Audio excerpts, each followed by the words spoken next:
Today's Traffic, Bicycle and Pedestrian Commission held a meeting tonight where a discussion on an east side intersection drove the interest of the public to push for a change to help a neighbor with disabilities. Drew Best brings us now more details about what was said during the discussions leading up to that meeting. Drew.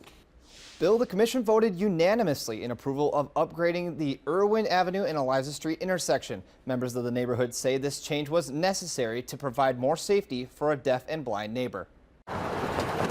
Dan Johnson and his adopted son Johnny moved to the corner of Irwin and Eliza 2 years ago.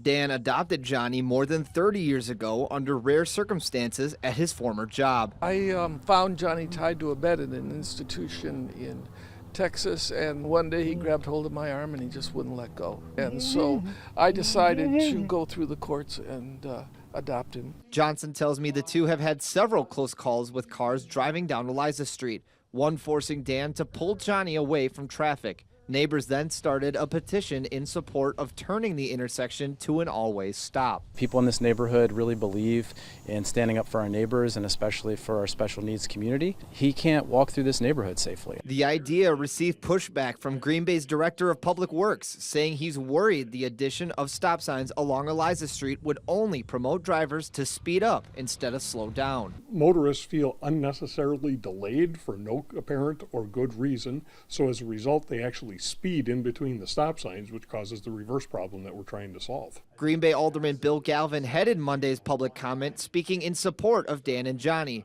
3 more aldermen also spoke in support of the four-way stop. We've had dedications for incidents that have happened in the past where people have been struck by traffic, and this seems like an excellent chance to not have a memorial or a dedication to preempt an issue that is waiting to happen. The city will also paint crosswalk lines at the intersection and add new crossing flags to the stop signs. The member who motioned for the changes to the intersection says it was just the right thing to do. Bill?